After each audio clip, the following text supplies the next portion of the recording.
Shrimad home remedies में आपका स्वागत है। और हम आपको बताएंगे कि अब सिर्फ कुछ ही साल रह गए हैं पाकिस्तान को गुलाम होने में। पर किसका?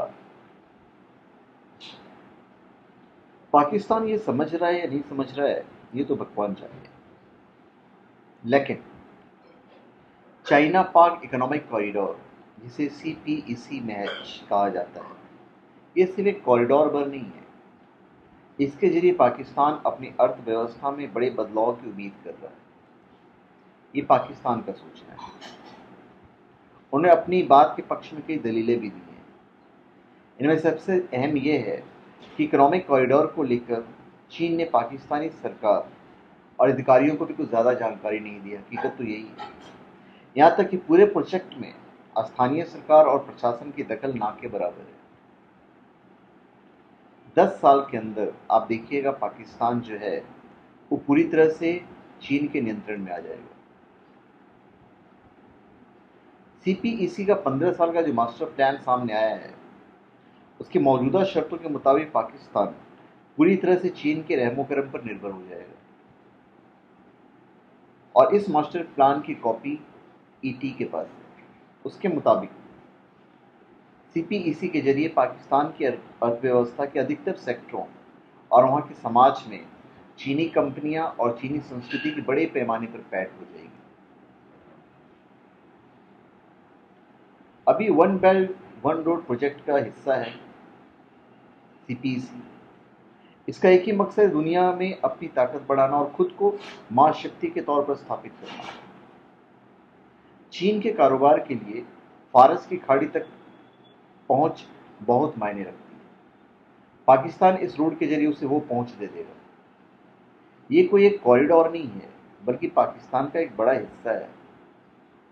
ये तय है कि कॉरिडोर शुरू होने के बाद चीन पाकिस्तान के इस पूरे हिस्से का नियंत्रण अपने हाथ में चाहेगा। जाहिर है कि तभी संभव होगा जब चीन पूरी तरह पाकिस्तान को अपने नियंत्रण में ले ले। तो पाकिस्तान के लिए ये दूसरी ईस्ट इंडिया कंपनी बन चुका है। साथ ही भारत की लोग तारीफ कर रहे हैं आज की डेट में कि वो one belt one road project के पीछे छिपी नीयत को समझ गया है और इसीलिए उसमें शामिल नहीं हुआ। चीन ने CPEC प्रोजेक्ट के लिए 62 अरब डॉलर के निवेश का निर्णय किया है। मास्टर प्लान के तहत पाकिस्तान में हजारों एकड़ कृषि भूमि चीन की कंपनियों को लीज पर दी जाएगी। वे यहां बीज की किस्मों से लेकर सिंचाई परियोजना तक के बारे में डिमॉन्स्ट्रेशन प्रोजेक्ट्स बनाएंगे। पेशावर से लेकर कराची तक के शहरों में निगरानी का एक सिस्टम बनाया जाएगा। सड़कों और व्यस्त बाजारों में कानून व्यवस्था बनाए रखने के लिए दिन रात वीडियो रिकॉर्डिंग का सिस्टम होगा। पाकिस्तान के कई जानकारी यह बात कह रहे हैं कि चीन पाक इकोनॉमिक कॉरिडोर के बाद पाकिस्तान पूरी तरह से कठपुतली बनकर रह जाएगा, क्योंकि विदेश से लेकर आर्थिक मसलों पर अपने सारे फैसले उस चीन से पूछ कर लेने पड़ेंगे। हो सकता है कि चीन कुछ ही दिनों में इतने की मोहलत भी ना दे।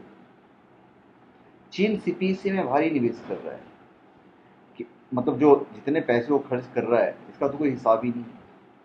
बलूचिस्तान के एरिया में बागियों के हमलों में चीन के कई इंजीनियर और दूसरे लोग अब तक मारे जा चुके हैं। तो जाहिर सी बात है कि चीन ये सब मुफ्त में तो कर नहीं रहा है।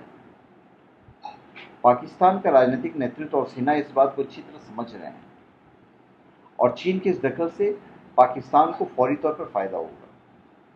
कई नौकरियां पैदा होगी, बिजली का संकट कम होगा, लेकिन इस सब पर पूरा नियंत्रण चीन का होगा।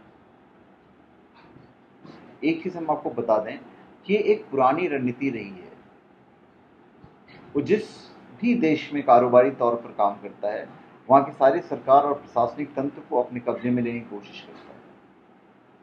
जैसे जो पड़ोसी देश है मंगोलिया, हांगकांग, ताइवान, उसे अपने यहाँ घुसने देने को राजी भी नहीं है।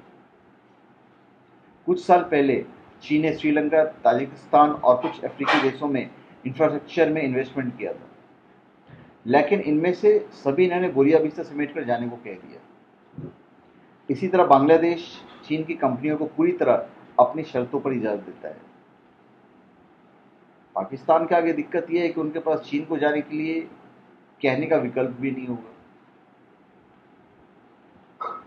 तो सिर्फ कुछ सालों की बात है, उसके बाद हमारा पड़ोसी मुल्क जो कभी हमारा अपना था, उस पर नियंत्रण किसी और देश का हो जाएगा। तो धन्यवाद। आप हमारे चैनल पर सब्सक्राइब करें और अपने कमेंट दीजिए। धन्यवाद।